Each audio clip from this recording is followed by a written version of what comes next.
그런데 이런 성향이 모든 사람에게 다 공통적으로 있다고 합니다. 누구는 더 강하고 누구는 더 약할 뿐이겠죠. 이것을 바이컬처럴이라고, 이중문화적이라고 하는데요. 우리 안에는 이 두 가지가 다 가지고 있는 거예요. 다른 사람과 더 친밀하게 관계를 유지하고 무리를 짓고 집단을 만들고, 그래서 그 공동체 안에 속해서 안정감과 만족감을 추구하려는 이 하나의 이 마음이 있고, 또 하나는 동시에 다른 사람들로부터 독립적인 존재로 살아가려는 이 독립성, 창의성에 관한 이런 것들, 독특한 자기 자신만의 것을 자꾸 만들어내려는 이 특징도 함께 가지고 있죠. 그래서 어떻게 보면 되게 모순이 되는 것 같고 이율배반적인 것 같은데, 이 두 가지 욕구가 모든 사람에게 다 있다고 합니다.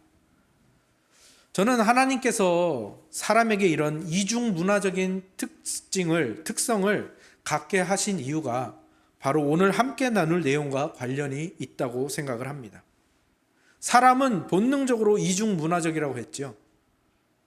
신자는 더욱 심합니다. 신자는 왜 그렇죠? 신자는 두 나라에 속한 존재이기 때문입니다. 구원받은 신자들은 기본적으로 하나님 나라에 속한 하나님의 백성들이죠. 그래서 하나님 나라의 법을 따르고 하나님의 다스림을 받습니다. 그러나 어떻습니까? 동시에 우리가 그렇게 하나님의 백성이 되었고 구원을 받았다고 해서 갑자기 저기 천국으로 슉 올라가는 것은 아니지 않습니까? 이 세상을 떠나지 않지 않습니까? 하나님 나라의 백성이 되었지만 우리는 여전히 이 세상 나라에, 우리는 대한민국의 국민으로 살아가고 있지요. 그래서 그 안에서 이 세속 정부를 가져야 되고 그 세속 통치자들, 그 정부의 지도자의 통치를 받아야 하는 것이죠. 그래서 우리는 이 기본적으로 두 나라를 살아가기 때문에 이런 이중문화적 특징이 바로 거기에 관련이 있다고 저는 생각을 하는 것이죠. 물론 이 세속 정부의 권위 또한 하나님께서 주신 것이고 하나님의 주권적 권위와 연결이 되어 있죠. 우리 1절과 2절을 보실까요? 1절과 2절 우리 같이 한번 읽어보겠습니다. 시작. 각 사람은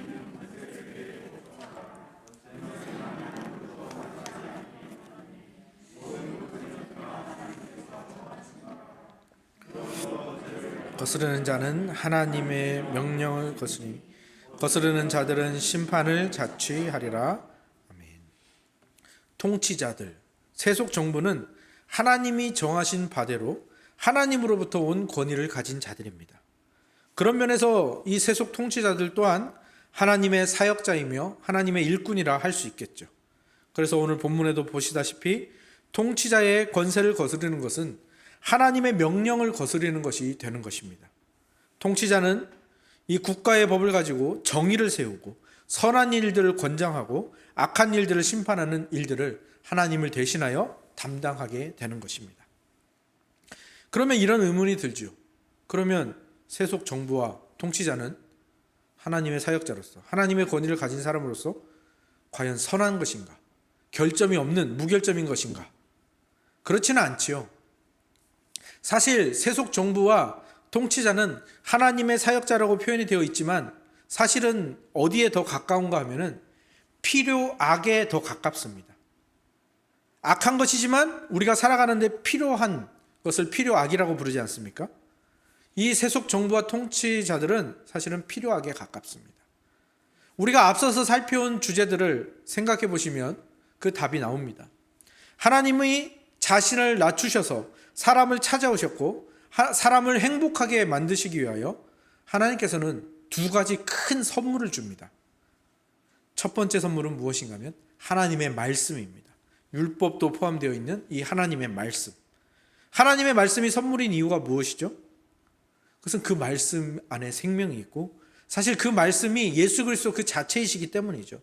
그래서 이 하나님이 우리에게 말씀을 주셨다라는 것은 예수 그리스도, 자기 자신을 그대로 주신 것이고 우리에게 낮추셔서 우리에게 그것을 들려주시는 것이고 그 말씀을 가지고 믿음을 얻고 생명을 얻고 영생을 얻게 하시는 것이죠. 그래서 하나님이 우리를 찾아오셔서 주신 가장 큰 선물 중에 하나가 바로 이 말씀인 겁니다. 말씀을 통해서 우리는 이 창조주의 성품에 가까이 다가가게 되고요. 예수님의 성품을 가지고 하나님을 사랑하고 서로 사랑할 수 있는 그런 아주 놀라운 존재가 된 것입니다. 그러면 첫 번째 큰 선물이 하나님의 말씀을 했으면 두 번째 큰 선물은 뭘까요? 바로 자유입니다.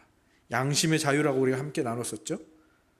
말씀을 통해서 하나님을 사랑하고 서로 사랑할 수 있는 능력, 그것은 자유가 없으면 불가능합니다. 자유가 없이는 사랑을 할 수가 없습니다. 여러분, 자유 없이 사랑할 수 있을까요? 그거는 누군가의 강요에 의한 것이고 그는 결코 사랑이 될 수가 없겠죠. 강요에 의한 사랑. 예전에 그 얼굴 한 번 보고 결혼했던 그런 부부들은 모르겠습니다만 지금의 그런 결혼을 젊은이들에게 강요한다면 누가 과연 그런 결혼을 하겠습니까? 그런 사랑을.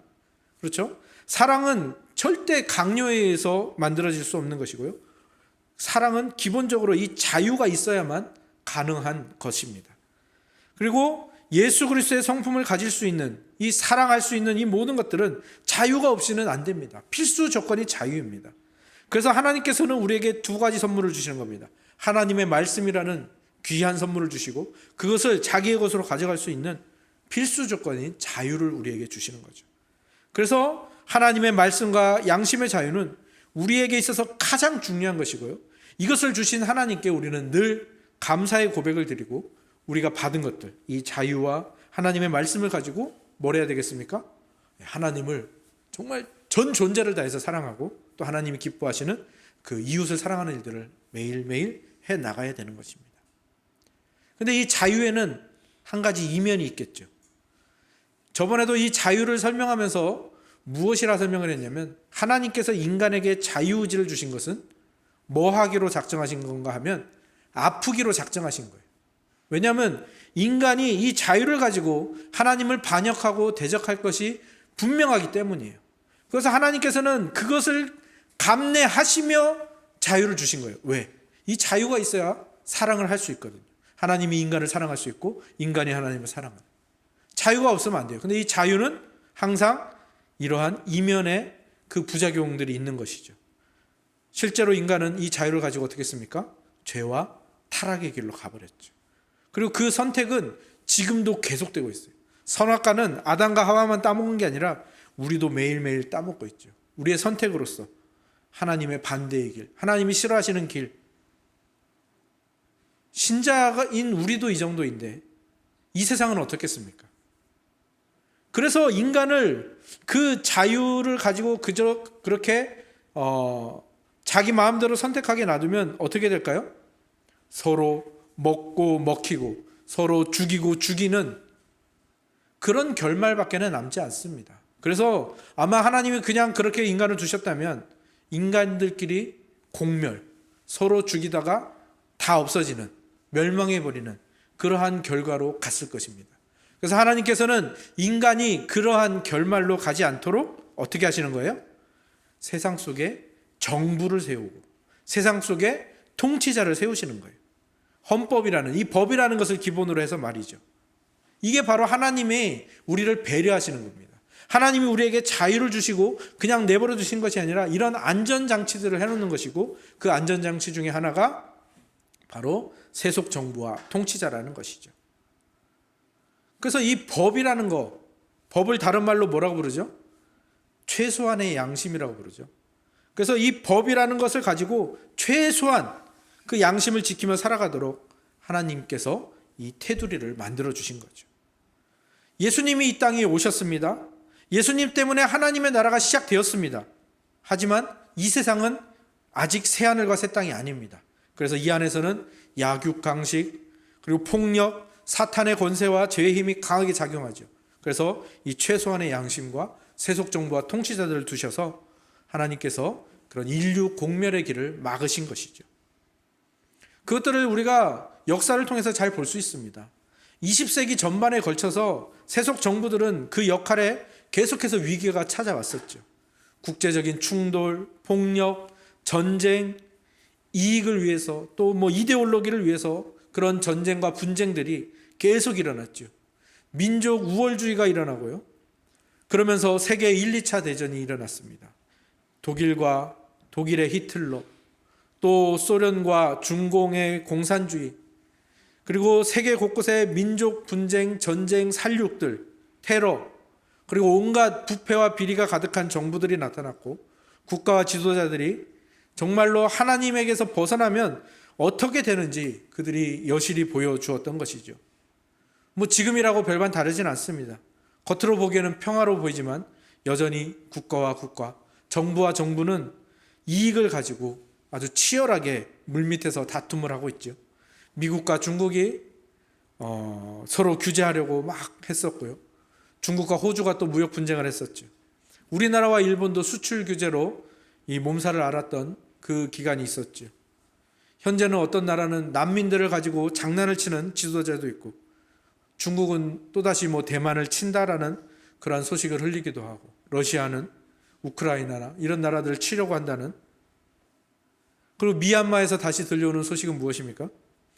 코로나로 인해서 좀 잠잠해졌었는데 다시 이 시민군과 군부가 게릴라 국지전을 벌이고 있죠. 신성기 선교사님에게 들려온 소식에 의하면 그 토마스 전도사님의 형님이 그 정부가 깔아놓은 지뢰를 밟아서 허리에 큰 부상을 입었다고 하는데, 또 우리가 기도해야 할 제목이기도 합니다. 그래서 우리 신자들은 성경이 말하는 세속 정부와 통치자에 대한 이 진리와 이 교리들을 분명히 배우고 깊이 알아가야 합니다. 그리고 현재의 우리의 형편에 그것을 비추어 보아서 지혜를 발휘하며 살아야 됩니다. 성경은 분명하게 말합니다. 오직 하나님만이 왕이시다. 하나님만이 유일한 통치자시다라고 말을 합니다. 그런데 이스라엘 백성들이 어떻게 했습니까? 아니요, 하나님, 우리는 그런 거 말고요, 저 이방 나라와 같은 강한 왕을 우리에게 주세요. 그래서 하나님께서는 자신의 백성들에게 왕을 허락하십니다. 하지만 그 왕은 하나님께서 말씀하시기를 그 왕이 완벽한 존재라서 세운 것이 아니라 그 왕조차도 하나님의 율법을 지키고 하나님의 다스림을 받아야 하는 존재라는 것을 분명히 말씀하십니다. 그래서 이스라엘 역사 가운데서도 왕들이 두 부류로 나눠지죠. 하나님을 두려워하고 하나님의 율법을 지키는 왕이 등장합니다. 반면에 아합과 같은 하나님과 하나님의 율법을 무시하고 하나님을 두려워하지 않는 그런 악한 왕들도 등장을 하죠. 그러면 선한 왕이 있을 때는 하나님이 축복을 내리신 것이고 악한 왕이 있을 때는 저주를 내리신 걸까요? 아닙니다. 하나님은 이 두 가지를 다 사용하십니다. 그래서 이 두 가지를 다 사용하셔서 하나님의 나라가 무엇인지, 하나님의 통치와 다스림이 무엇인지를 우리에게 계속해서 알게 하시는 겁니다. 선한 정부가 세워졌다면, 하나님을 두려워하는 정부가 세워졌다면 하나님께서 이런 정부를 세우셔서 우리를 명을망하도록 두시지 않고 신자와 교회를 보호하시며 또 하나님께 영광이 되기 위하여 하나님이 이런 정부와 통치자들을 우리에게 허락하시는구나, 이것을 배우게 하시는 것이고요. 악한 정부나 부패한 정부와 정권을 잡으면 신자인 우리는 어떻게 생각해야 될까요? 하나님께서 그 부패와 악함을 승인하신 것이 아니라 이들을 통해서 우리에게 반면교사를 보여주시는 거죠. 너희들 거룩하지 않으면 이 나라가 이 부패로 인해서 이렇게 쓰러져 가듯이 너희도 그렇게 될 것이다 라는 경고로 우리가 받아들여야 하는 것이죠. 그리고 정부가 어떤 법적인 힘으로 사람들을 복종하게 하고 그런 권리를 가졌다는 것, 하나님께서 그런 권리를 주셨다라는 것은 또 무엇을 전제로 하는 것입니까? 우리 인류가, 우리 한 사람 한 사람이 타락으로 인해서 얼마나 부패했는지 여실하게 보여주는 거죠. 하나님을 떠난 것이 얼마나 큰 저주인지를 보여주는 겁니다. 하나님과 함께 하나님의 다스림을 받는 에덴 동산에 있었으면 이런 세속 정부와 통치자는 필요가 없었겠죠. 하지만 인류가 그 길을 선택했고 자유를 가지고 그것을, 그 저주와 또 그 비참함들을 스스로 초래했다라는 것을 우리는 정부와 통치자, 특히 악한 정부와 통치자들을 통해서 알 수 있게 되는 것이죠. 그래서 이 모든 것을 통해서 하나님은 무엇을 보여주시는가 하면 우리가 저지른 잘못, 우리가 초래한 그러한 나쁜 일들을 하나님께서 어떻게 감당해 가고 계시는지, 그것들을 어떻게 회복하고 계시는지, 그 와중에서도 우리를 사랑하시고 보호하시며 은혜를 베풀고 계시는지가 드러나는 것이 바로 이 세속 정부와 통치자들을 보면서 우리가 알 수 있는 겁니다. 그래서 하나님께서 이 권위를 주신 것, 이런 정부와 통치자를 허락하신 것이 우리를 위한 것임을 우리는 늘 잊지 않아야겠고요. 그래서 우리는 기본적으로 모범 시민이 되어야 합니다. 준법 정신을 가지고 그 법을 지키고 또 조세, 세금과 이런 것들을 내는 일에도 우리는 정말 힘을 다해서 해야 합니다. 그리고 국가가 권면하는 선한 행실들을 우리는 실천하려고 노력을 해야 되고요. 국가가 금지하는 악한 일들을 하지 않으려고 방지하고 금지하며 살아가야 하는 것이죠. 그리고 우리가 그렇게 살아가는 것이 무엇으로 이어질까요? 하나님이 이 세속 정부와 통치자를 세우셨기 때문에 우리가 그 정부를 따라서 이런 모범 시민이 되는 것이 하나님께 영광이 되는 것입니다. 이 말에 의문이 생기실 수 있습니다. 그러면 이 말에 의문이 생기신다면 반대의 경우를 한번 생각해 보시면 돼요. 정부와 헌법이 존재하지 않는, 아예 나라 자체가 존재하지 않는 무정부 상태를 한번 생각해 보시면 됩니다. 지금 이 순간 우리의 상태가 무정부 상태라면 우리는 이 예배를 과연 온전히 드릴 수 있을까요? 아니요, 우리는 이 예배를 드리면서도 계속해서 저 출입문이나 창문을 주시하고 있어야 됩니다. 언제 저기서 돌이 날아들어서 깨지고 또 언제 그 폭력배들이 저기를 뛰쳐 들어와서 우리를 때리고 억압할지 모르기 때문이죠. 그게 무정부 상태거든요. 만약에 예배를 온전히 드렸다 하더라도 우리는 집에 가는 길을 두려워해야 됩니다. 무정부 상태에서는, 법이 없는 상태에서는, 정부가 없는 상태에서는 우리는 어떤 일을 당하게 될지 모르는 거예요. 하나님께서 왜 세속 정부를 허락하셨고 왜 신학자들과 정치학자들이 아무리 타락한 정부라 할지라도 무정부 상태보다는 낫다라고 말하는지 우리가 이해를 해야 하고요. 하나님이 그래서 세속 정부와 통치자를 우리에게 주셨구나 라는 것을 우리가 인지하고 있어야 됩니다. 그래서 우리 신자들은요, 반드시 정치에 관심을 가져야 됩니다. 견제와 균형을 가진 정부를 세우는 일에 우리는 애를 써야 됩니다. 관심과 노력을 기울여야 됩니다. 거기에 대해서 무관심한 것은요, 하나님께 영광이 되는 일이 아닙니다. 권력의 분립이 잘 이루어져서 압제적인 독재 정권이 세워지지 않도록 우리 신자들은 신중하게 정치에 관심을 가져야 됩니다. 그리고 국민들이 평안하고 행복하게 살도록 만드는 정부가 세워지도록, 무엇보다도 그러한 정부가 세워져서 교회와 예배를 존중하는 그런 정부가 세워질 수 있도록 우리는 정치자들을 견제하고 규제하는 일에 게으르지 않아야 됩니다. 막 현실 정치에 뛰어들라는 말이 아니라 최소한의 것들을 우리는 해야 됩니다. 최소한의 것이 뭐죠? 그 위정자들을 위해서 기도하는 일입니다. 기도하는 일, 우리는 분명히 쉬지 않아야 되고요. 또 하나 뭐가 있을까요? 네, 선거를 잘해야 됩니다. 투표에 적극적으로 참여하셔야 됩니다. 그게 신자가 해야 될 일이고요. 그것이 하나님께 영광이 되는 일입니다. 하나님께서 우리를 보호하시고 인류의 공공선을 위해서 허락하신 이 일에 신자들이 관심을 가져야 마땅한 것이고요. 거기에 지혜를 발휘해야 합니다. 하나님의 나라와 이 세상 나라, 이중국적을 가지고 두 나라와 두 문화를 살아가야 하는 우리 신자들은 이 하나님 나라의 일과 이 세속 나라의 일 둘 다 관심을 가져야 되고요. 이 둘 다 관심을 가지는 일을 다른 말로 신앙이라고 부르는 겁니다. 신자의 삶이라 부르는 것이죠. 칼빈은 기독교 강요에서 이렇게 이야기합니다. 시민 정부의 목적은 우리가 사람들 가운데서 살아가는 동안 하나님께 드리는 외적인 예배를 지원하고 보호하며 경건에 대한 건전한 교리와 교회의 위치를 변호하며 우리의 삶을 사람들의 사회에 적응시키며 우리의 시민적 관습을 시민적 의에 따라서 형성하며 우리를 서로 같이 화목하게 하며 공공의 화평과 평안을 기르는 데 있다. 칼빈도 이 시민 정부를 통해서 하나님이 일하신다고 생각했고요. 그 시민 정부를 주신 목적이 잘 이루어질 수 있도록 시민이 참여해야 된다. 신자가 참여해야 한다라고 분명히 말하고 있지요. 그런데 이 이중 국적으로 살아가는 것, 하나님 나라와 이 세상 나라를 살아가는 이 일이 결코 쉽지가 않습니다. 두 나라의 문화가 항상 같이 가지 않고 대부분의 경우에 충돌하고 권리와 권리가 충돌을 하고 권한과 권한이, 사상과 사상이 충돌하는 일들이 종종 발생하기 때문입니다. 그 한 예가 바로 코로나 사태 가운데서 정부가 예배와 예배의 인원수를 제한하는 그런 일들이었죠. 정부는 교회 현장 예배가 안 했으면 좋겠다라고 생각을 했어요. 온라인이나 예배 위원들 소수 인원만 참석해서 하고 나머지 분들은 각자의 가정에서 온라인만 했으면 좋겠다. 왜냐? 신천지를 통해서 이 종교 단체를 통해서 이 얼마나 크게 확산이 되는지를 보았기 때문이고 또 교회에서 이렇게 확산이 되는 일들이 자주 일어났기 때문이죠. 하지만 우리 교회는 어땠습니까? 어떻게든 이 현장 예배를 포기할 수가 없죠. 현장 예배를 포기했던 교회들이 지금 그 후유증에 엄청나게 시달리고 있는 것만 보아도 그것을 알 수가 있습니다.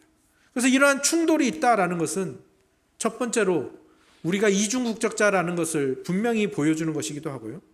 그래서 여기에는 여러 가지 문제와 불만이 유발될 수밖에 없죠. 그래서 이 문제들이 반발과 처음에는 비난과 충돌으로 이어지기도 했지만 시간이 지나면서 여러 절충안들이 나오게 되었죠.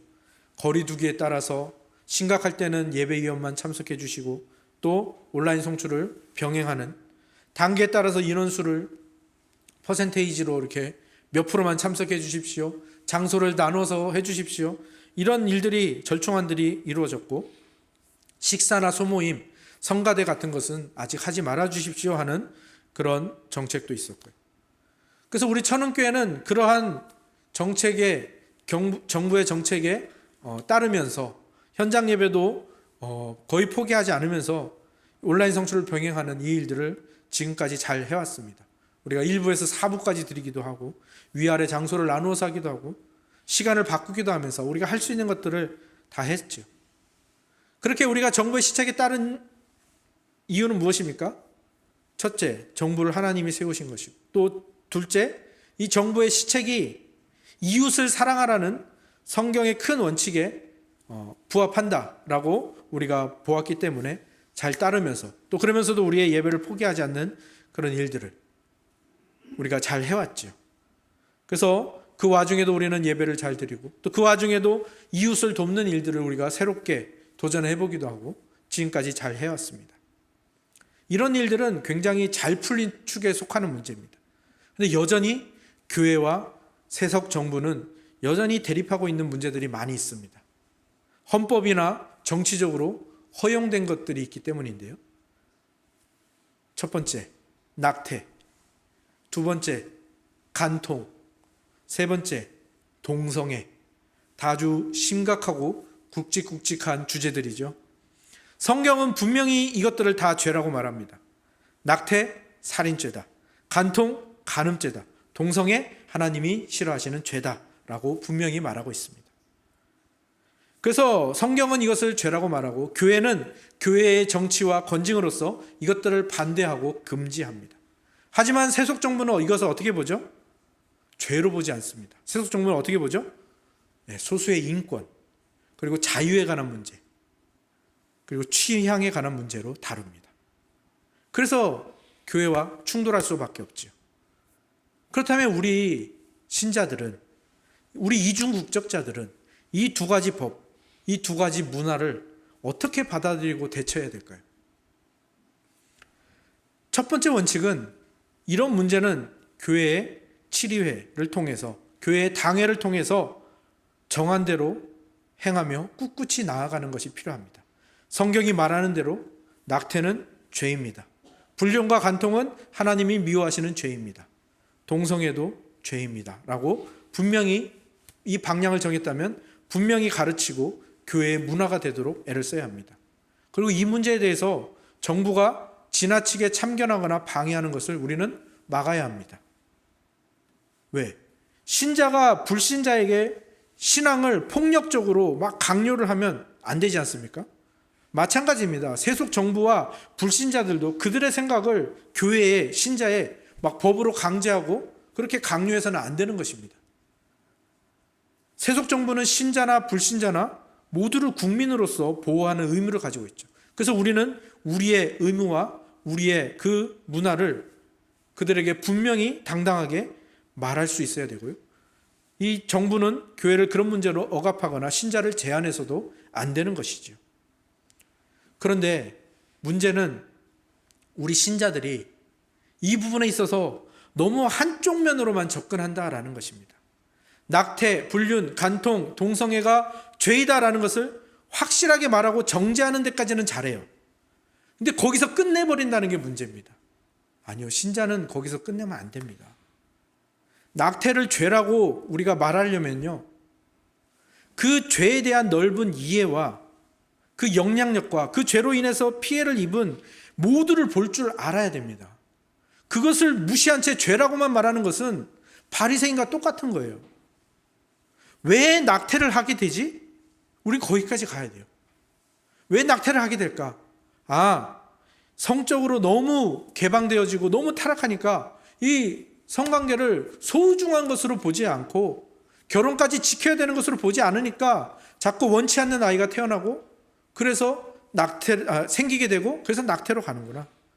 혼전 성관계가 너무 당연한 것이 되니까 혼전에 그런 일이 있어서 이 아이를 낙태하게 되는구나. 또 미혼모가 이 한국 사회에서 홀로 아이를 낳아서 키우기가 너무 힘드니까 낙태를 생각하게 되는구나. 여기까지 우리가 생각할 줄 알아야 됩니다. 디테일하게 들어가는 거죠. 세부적으로. 그래서 그럼 교회는 낙태가 죄이다라고 말하려면 어디까지 우리는 다른 실천들이 있어야 되는가 하면 미혼모들이 아이를 키울 수 있는 환경을 만들어주는데 거기에 우리도 보탬이 돼야 됩니다. 그들 미혼모를 향한 어떤 기부나 어떤 그들 향한 관심을 가지는 일들을 분명히 해야 됩니다. 또 낙태하지 않고 낳은 아이들이 미혼모가 키우다가 아니면 미혼모가 키울 수 없어서 어디로 가게 되죠? 보육원이나 고아원 같은 시설로 가게 됩니다. 그럼 이 아이들은 어떻게 되죠? 거기서 평생 먹고 자라나요? 아닙니다. 만 18세가 되면 그 시설에서 나와야 돼요. 홀로 독립을 해야 돼요. 근데 그들이 어디서 독립을 하겠습니까? 여러 기아대책이라든지 아름다운 재단이라든지 이런 곳에서 그들을 향한 도움의 손길들을 펼치고 있거든요. 가전제품을 사준다든지 또는 집을 고쳐준다든지 또는 뭘 지원해준다든지 하는 그런 일들을 하고 있습니다. 교회가 그런 일에 관심을 가져야 됩니다. 신자가 그런 일에 관심을 가져야 됩니다. 낙태를 죄라고 말하려면. 이거 없이 죄라고만 말하는 것은 하나님이 결코 기뻐하지 않으실 겁니다. 그것뿐만 아니라 그것들은 이제 우리가 정말 소극적으로 할 수 있는 거잖아요. 돈을 주거나 또는 관심을 가지거나 지원을 하거나. 그것보다 우리가 더 앞서서 해야 되는 것은 무엇입니까? 신자들이 이 성에 대한 것을 아름답게 생각하는 그 문화들을 보여줘야 됩니다. 이 성이 생명과 관계된 정말 아름답고 소중한 하나님이 주신 축복이라는 것을 신자들이 살아내고 보여주는 일들이 있어야 됩니다. 그러고 나서 낙태를 죄라고 해야 되는 것이고요. 이거 없이 자기는 성에 대해서 이렇게 관점도 없으면서 그냥 무조건 낙태는 죄다? 그것은 신자가 해야 될 일이 아닌 것입니다. 불륜과 간통? 마찬가지죠. 죄입니다. 하지만 그런 것을 죄라고 말하기 전에 자기 자신을 돌아볼 줄 알아야 됩니다. 성경은 분명히 말하고 있습니다. 예수님은 분명히 말하고 있습니다. 마음으로 그 간음한 사람도 간음죄를 똑같이 지은 것이다 라고 말하고 있죠. 그리고 우리가 하나님이 맺어주신 결혼을 신성하고 아름다운 것으로 살아낼 줄 알아야 됩니다. 신자인 부부는 복음으로서, 저도 잘 못하지만 복음으로서 서로를 바라보고 십자가의 안경을 끼고 서로를 바라보는 일들을 애써야 됩니다. 신자가. 그렇지 않고서 불륜은 죄다, 간통은 죄다. 그것은 신자의 모습이 아닌 것입니다.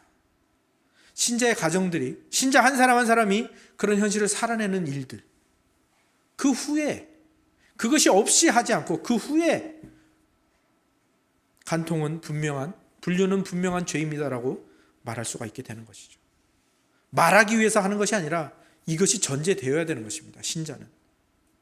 동성애도 마찬가지입니다. 우리는 동성애에 대해서 이야기하기를 꺼려하죠. 그냥 동성애는 다 죄잖아. 거기에 대해서 가타부타 할 말이 뭐가 있어? 아니요. 동성애에 대해서 얘기하자면 저 시리즈로 몇 강은 할 수 있는데요. 우리는 동성애라는 죄를 미워하는 것은 맞습니다. 하지만 우리는 어떻습니까? 동성애만 미워하는 게 아니라 동성애 전체를 다 미워합니다. 그게 과연 성경적일까요? 예수님이 이 세상에 오셔서 누구의 친구가 되셨죠? 그 당시 그 사회에서 가장 죄인이라 손가락질하는 세리와 창녀의 친구들이 되셨습니다. 만약에 그 당시에 그곳에 동성애자가 있었으면 예수님은 그 동성애자를 야, 너 더러운 죄를 지은 죄인아, 너 지옥에 떨어져라 이렇게 하셨을까요? 아니요. 저는 분명히 그 동성애자의 친구가 되어주셨을 것이라고 분명히 그렇게 믿고 있습니다. 이 부분을 우리가 깊게 생각해 볼 줄 알아야 돼요. 우리가 동성애자들을 마음껏 정죄하고 마음껏 저주하는 이유는 뭘까요? 다른 건 모르겠는데 나는 저 죄는 안 지을 것 같아. 동성애라는 죄는 안 지을 것 같아. 그러니까 그 한 사람을 죄인으로, 그 부류를 죄인으로 만들어 놓고 안심하는 거죠. 나는 저렇진 않아. 내가 선한 일을 해서, 내가 하나님의 마음에 합당한 일을 해서 안심을 얻는 게 아니라 누군가를 죄인으로 딱 몰아놓고 안심을 하는 거예요. 나는 저런 죄는 절대 안 빠질걸? 저 더러운 죄인들. 바리새인들이 그랬지 않습니까? 바리새인이 기도할 때 어떻게 했어요?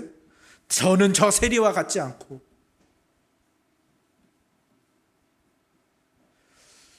우리 교단도 아직까지 동성애자에게 세례를 주지 않습니다. 근데 저는 그것도 다시 한번 숙고해 봐야 한다고 합니다. 그렇게 생각을 합니다. 이건 제 개인적인 생각입니다. 그리고 우리가 동성애자를 자꾸 그렇게 정죄하는 일들은요, 무엇을 만드는 거냐면 진짜로 그들을 우리가 소수로 만들어주는 거예요. 그러면 우리가 그렇게 정죄하고 그들을 소수로 만들어주면 줄수록 그들은 어떻게 말할까요? 저는 소수자입니다. 저의 권위를 보호해 주세요 하고 정부에, 그리고 이 사회에 더 당당하게 외친다니까요. 아닙니다. 우리가 그들을 품어주고 그들을 형제로 대해주고, 그래서 그들이 소수가 되는 게 아니라 그냥 우리 같은 국민이 되어야 됩니다. 그래야 그들이 소수의 인권을 주장할 수가 없는 겁니다. 신자는 이렇게 크게 봐야 됩니다. 좁게 보면 안 됩니다. 그리고 동성애를 정죄하기에 앞서서 뭘 해야 될까요? 또 동일한 결론으로 가게 됩니다. 우리 가정이 한 남자와 한 여자가 하나님이 맺어주신 결혼을 통해서 평생 티격태격 하면서도 서로를 닮아가고 서로를 채워주고 서로를 섬겨가고 자녀를 낳고, 그러면서 정말 아름다운 가정을 만들어가고 대를 이어서 이 풍성함이 더해져가는 이 모습들을 우리가 세상에 보여줘야 됩니다. 동성애로 인한 가정보다 이 이성, 한 남자와 한 여자가 아름답게 살아가는 이 가정이 훨씬 사회에 이득이 되고 훨씬 사회를 밝게 만들고, 그것을 보여줘야 돼요. 누가? 신자 부부가, 신자 가정이. 그거 없이 동성애, 저 더러운 죄인들, 동성애자 교회에 들어올 생각도 하지 마. 이거는 이중국적으로 사는 우리 신자들이 결코 하지 말아야 될 행동이라는 것이죠. 사실 아까 지금까지 말씀드렸던 거, 그것을 죄라고 말하기 전에 우리가 먼저 잘 살아내야 된다. 사실 이 잘 살아내는 거, 신자로서 잘 살아내는 거, 신자인 부부로서, 신자인 남편으로, 신자인 아내로, 신자인 아버지로, 신자인 어머니로, 신자인 자녀로 이 살아내는 거, 사실 이것만 해도요 우리의 시간과 에너지와 전 존재가 다 쓰입니다. 정죄할 시간이 없어요.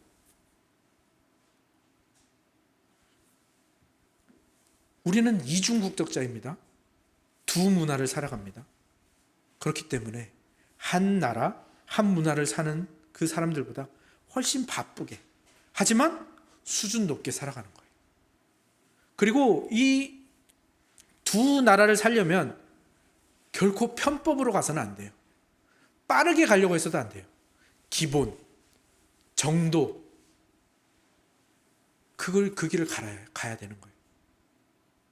내가 남편으로서 잘 살아가고 있는가? 내가 아내로서 잘 살아가고 있는가? 하나님 보시기에 나는 어떤 남편인가? 나는 하나님 보시기에 어떤 아내인가? 나는 하나님 보시기에 어떤 국민인가? 이것이 우리가 살아가야 할 방향과 목적인 것이고요. 이게 바로 하나님이 당신의 자녀들을 대하시는 수준이에요. 우리의 머리를 복잡하게 하시는 게 아니라 우리가 다른 데 신경 쓰지 못하고 이것만 하라고 하시는 것이 아니라 우리에게 자꾸 큰 여러 가지 멍해와 짐들을 늘려주시는 게 아니라 하나님이 하시는 일은 뭐예요? 너 이렇게 해도 했어? 내가 이 상급 너에게 주려고 했는데 네가 잘했네? 야, 너 이런 생각을 다 했어? 야, 내가 이 생각한 사람 훈장 주려고 했는데. 하나님은 지금 이 상급과 훈장의 목록들을 늘려가시는 거예요. 우리에게. 우리의 수준들을 높여가시는 거죠. 그리고 그런 우리의 모습을 통해서 많은 사람들을 살리고자 하시는 거죠. 예수님이 부활하셨습니다. 부활하셨다라는 것은 이 부활체, 우리가 새하늘과 새 땅에 가서 입을 새로운 육체, 죄 짓지 않는 육체, 더 이상 눈물이 없고 아픔이 없고 죽지 않는 그 놀라운 부활체를 받으신 거거든요.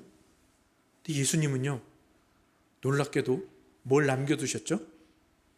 못자국과 창자국을 남겨두셨어요. 왜 남겨두셨죠? 도마를 위해서요. 왜? 도마가 예수님이 살아나는 것을 믿지 못하는데 내가 그 못자국에 손을 넣어보고 옆구리 창자국에 손을 넣어보기 전까지는 못 믿겠다. 도마를 위해서 남겨두신 거예요. 그리고 그 상처는 뭐예요? 예수님이 우리를 사랑하셨던 흔적이죠. 그 흔적을 가지시고 상처 많은, 의심 많은 도마를 우리를 안아주시기 위해서 그 상처를 남겨두신 겁니다. 우리도 구원받은 하나님 나라 백성이 되었죠. 그런데 여전히 세상 나라 백성으로 살아갑니다. 우리에게는 그 흔적들이 남아있죠. 그 흔적이 왜 남아있을까요? 그 흔적들을 가지고 이 세상 사람들을 안아주고 그들을 주님께로 인도하라는 하나님의 배려이고 하나님의 그 우리를 상 주실 목록과 훈장을 주실 목록들을 우리에게 그 흔적들로 남겨놓으신 거죠. 하나님께서는 여러분에게 그런 기대를 가지고 계신 겁니다. 정죄하는 사람, 바리새인으로 서 있는 게 아니라 예수님처럼 세리와 창녀들을 안아주고 그들의 친구가 되어주시고 그러면서도 정말 가이사의 것은 가이사에게 바치고 하나님의 것은 하나님께 바치고 두 나라의 문화를 아름답게 살아가는 그 이중국적자의 모습, 그 안에서 삶이 신앙이 되고 그 안에서 관심과 그 살아가는 모든 모습들이 신앙이 되고 사명이 되는 그러한 축복을 우리에게 주신 것이죠. 오늘 우리가 함께 살펴본 일들, 조금만 잘못 이해하면 정죄로 갈 수밖에 없는데요. 우리가 깊게 생각하고 넓게 볼수록 우리가 품어줄 사람이 훨씬 더 많아지고요. 우리가 그런 존재로 부름을 받았다는 거 잊지 마시고 하나님께서 여러분에게 주신 그 자리에서 정도를 걸으시고 기본을 걸으시고 그 안에서 하나님이라면, 예수님이라면, 그리고 다른 사람들을 십자가의 안경을 쓰고 바라보면서 그렇게 아름다운 그리고 수준 높은 이중국적자의 삶을 살아가시는 우리 모두가 되기를 주님의 이름으로 축원합니다. 아멘.